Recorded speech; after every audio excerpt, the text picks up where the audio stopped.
जिन्होंने वेदों की विद्या को प्रचारित प्रसारित करने के लिए घर घर जा करके राजों रजवाड़ों से गुहार लगाई। और कई जगह तो जहां फटकारने की जरूरत पड़ी तो वहां फटकारा भी सही, है ना।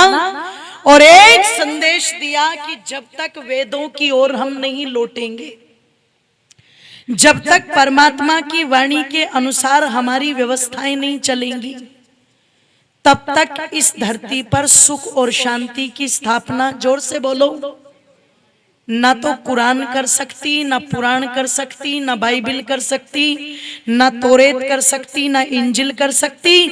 दुनिया पर शांति की स्थापना अगर हो सकती है तो केवल और केवल वेद ज्ञान के आधार पर ही हो सकती है, क्योंकि सबको गले लगाने का भाव केवल सनातन धर्म में ही है।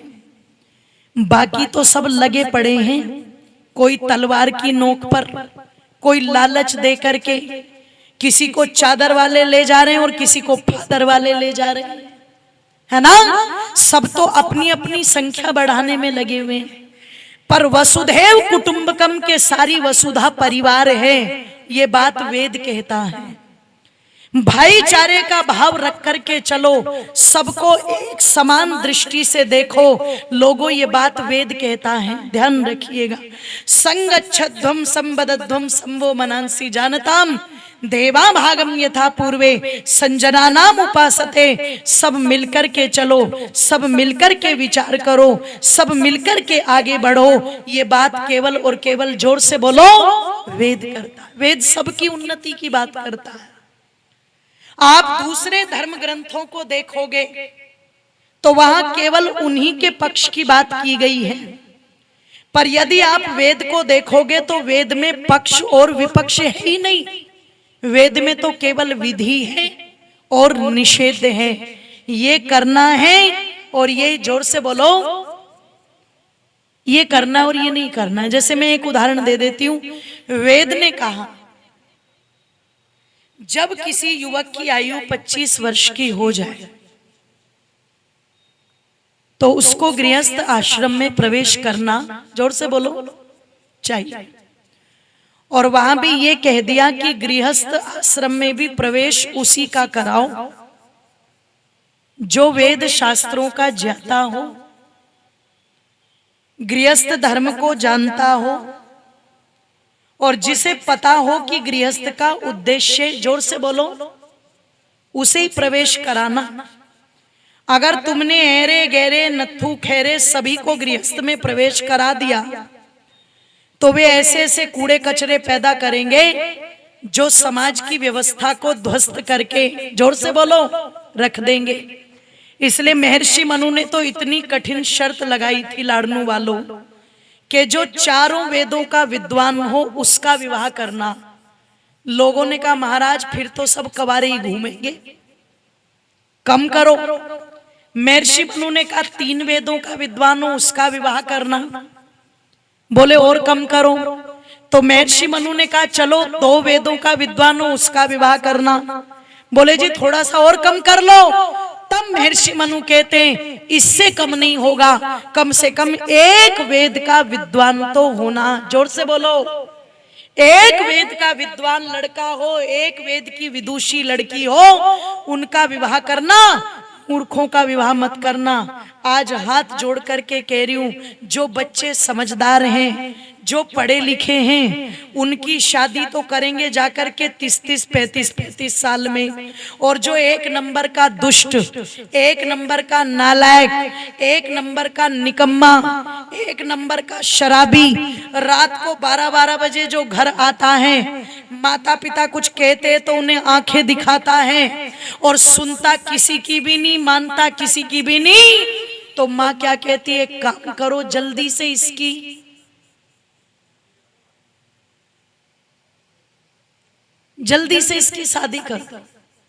मतलब जो अच्छे हैं उनकी शादी देर से हो रही है और जो निकम्मे हैं उनकी शादी, जोर से बोलो। और कई जगह तो झूठ बोल बोल के, एक जगह तो एक निकम्मे का विवाह किया तो माँ बाप ने क्या बोल दिया, लड़का हैदराबाद फैक्ट्री में है जी मैनेजर की पोस्ट पर। अब बेचारे लड़की वाले सज्जन थे, सीधे थे, उन्होंने शादी कर दी। 1 महीना हो गया घर में बींदनी को आए हुए। अब ये छोरा जो है नौकरी पर ही ना जाए।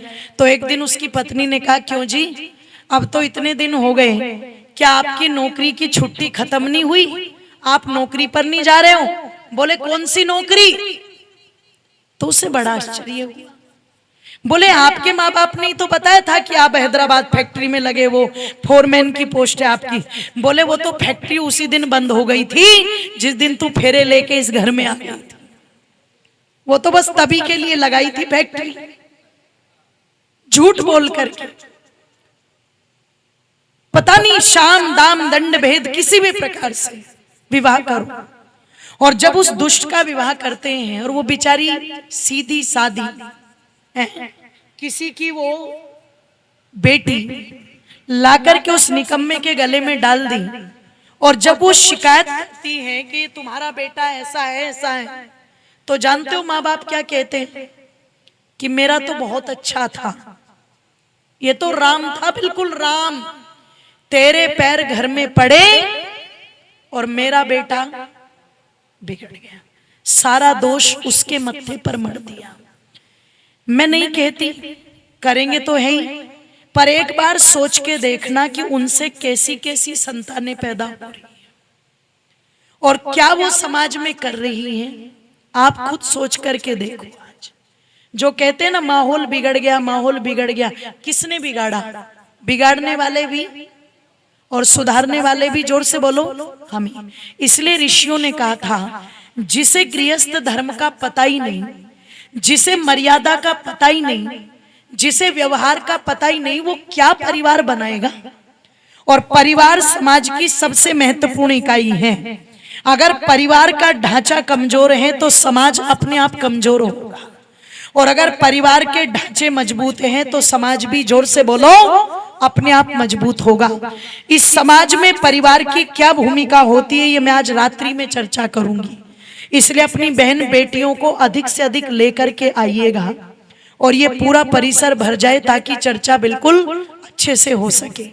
अभी तो केवल इतना निवेदन कर दूं कि जो वेद शास्त्रों का विद्वान हो उसी को गृहस्थ में जाने का विधान किया गया। मैं कहती हूँ चलो आज वेद नहीं पढ़ रहे, पर कम से कम एक माँ एक पिता अपने बेटे और बेटी को इतना तो बता ही सकते हैं कि उत्तम परिवार का निर्माण कैसे करना। जोर से बोलो, उतना तो बता दो, उतना तो बता दो। एक पुस्तक है संस्कार विधि ऋषि दयानंद की, उसी का भाष्य है संस्कार चंद्रिका। अपने बेटे और बेटी को विवाह होने से पहले कम से कम वो पुस्तक तो जरूर पढ़ा दो, वो जरूर पढ़ा दो। नहीं तो समाज में इतनी उल्टी परंपराएं चल पड़ी हैं, शादी हुई नहीं, वर और वधू को पहले ही स्टेज पर बैठा करके आशीर्वाद दिलवा रहे हैं, फोटो खिंचवा रहे हैं घंटों घंटों तक। जब इनकी शादी नहीं हुई तो मूर्खानंदो तुम आशीर्वाद किस बात का दे रहे हो इनको? अरे इनके फेरे तो पड़ जाए, पहले शादी तो हो जाए, तब इनको आशीर्वाद दो, इनको उपदेश करो। ये कर्तव्य बड़ों का बनता है, पर आज बड़े ही अपने कर्तव्य को भूल करके बैठे हुए हैं, तो गृहस्थ की नींव बिगड़ रही है। निवेदन कर रही थी आप लोगों के सामने, वेद ने कहा जब किसी युवक की आयु 25 वर्ष की हो जाए तो वो गृहस्थ धर्म को अपना ले, और जब उसकी आयु 50 से ऊपर की हो जाए, बेटा और बेटे का भी बेटा हो जाए, तो फिर वो वानप्रस्थ लेकर के भगवान के भजन में लग जाए, सामाजिक कार्यों में लग जाए। जैसे हमारे यश मुनि जी, हमारे ओम मुनि जी लगे हुए हैं, इस प्रकार से लग जाए।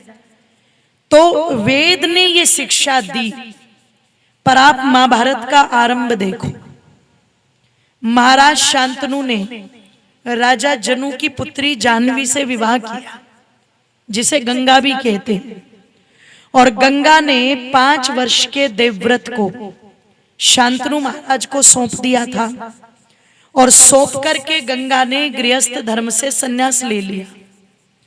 अब पता लगा जब देवव्रत बढ़ते बढ़ते 25 वर्ष का हो गया तो विवाह किसका होना चाहिए था?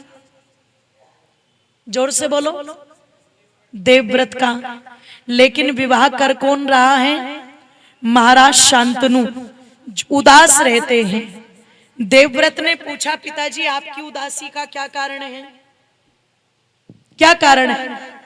बोले, बेटे मैं सत्यवती नाम की एक कन्या से विवाह करना चाहता। तो बोले, कर लो, क्या दिक्कत है? बेटा कह रहा है कर लो, समस्या क्या है? बोले, वो सत्यवती के पिता ने शर्त रख दी है कि अगर मेरी पुत्री की संतान राज्य की उत्तराधिकारी बने तो मैं विवाह करूं, नहीं तो मैं विवाह नहीं करूंगा। और बेटे मैं तो तुम्हें युवराज बना चुका हूं। तो देवव्रत ने कहा, आप चिंता मत करो, मैं जाके बात करता हूं। वैसे तो बेटे का रिश्ता लेकर के जाता है कौन, पर वहां रिश्ता लेकर के जा रहा है कौन? बेटा। और वो जाकर के सत्यवती के पिता से कहता है कि आप अपनी पुत्री का विवाह है मत्स्यराज मेरे पिता के साथ कर दो, इन्हें कोई समस्या नहीं होगी, ये महारानी बनेगी। तो मत्स्यराज तो बड़ा चालाक था, उसने कहा मैं आज भी उसी बात पर अडिग हूं देवव्रत कि मेरी पुत्री की संतान अगर राज्य की उत्तराधिकारी बने तो मुझे विवाह स्वीकार है, अन्यथा नहीं।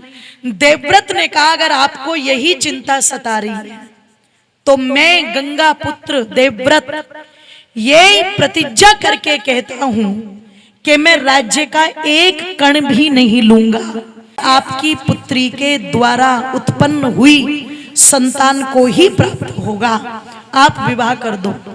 मत्स्यराज ने अपना दिमाग और चलाया और दिमाग को दूर तक ले जा करके कहता है, देवव्रत अड़चन तो तब भी आएगी।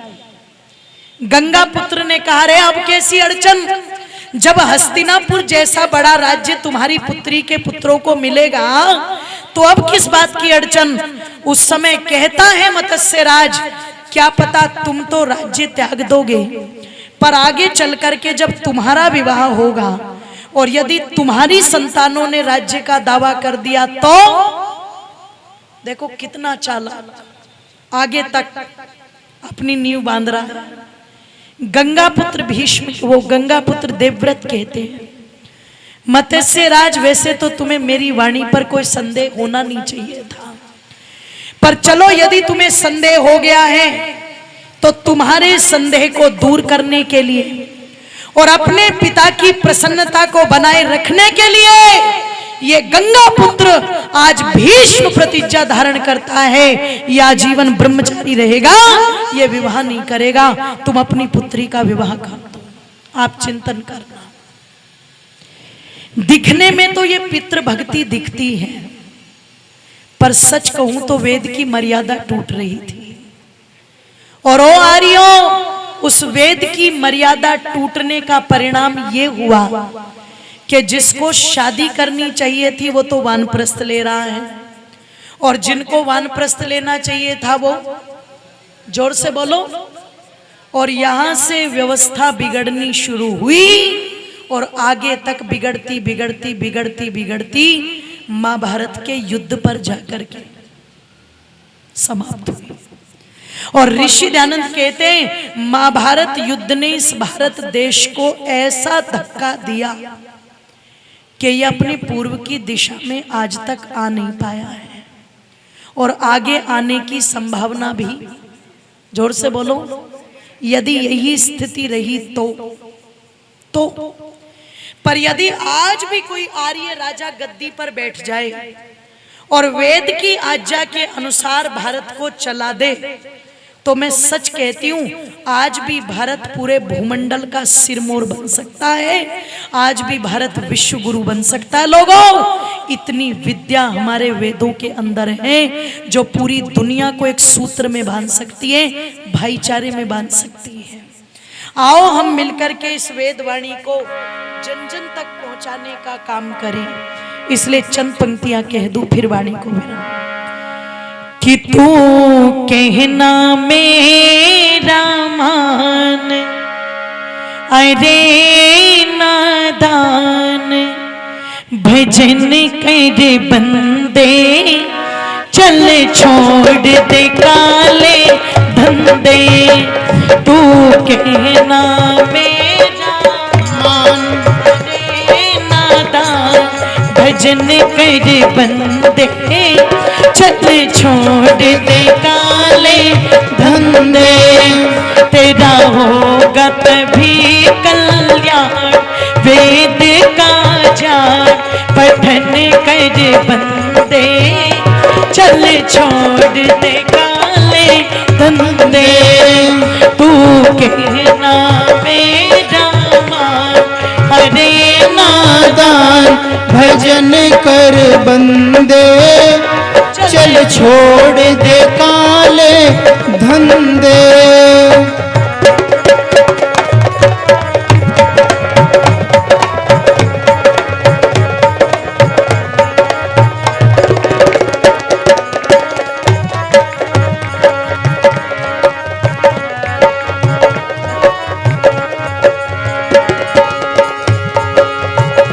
मृग कुंजर मीन पतंगा, फंसे एक विषय में भिंगा, मृग कुंजर मीन पतंगा, फंसे एक विषय में भंगा, तू 5 विषयों में अकेला, फिर दर्द क्यों जाए रे झेला, 5 विषयों में अकेला, फिर दर्द क्यों जाएगा झेला, चल देगा यम के साथ प्रीतम फर्जंदे, चल छोड़ दे काले धंधे, तू कहना मेरा मान, अरे नादान भजन कर बंदे,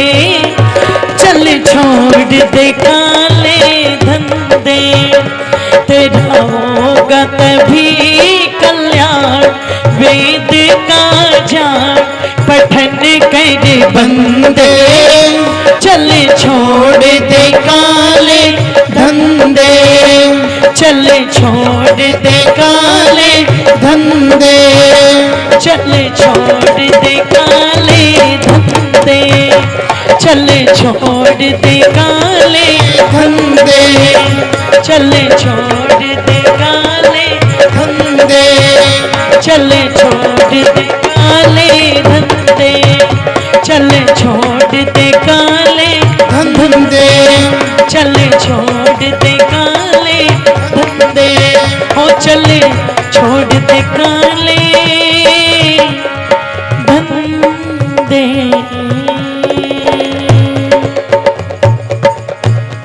बोलिए सत्य सनातन वैदिक धर्म की जय हो।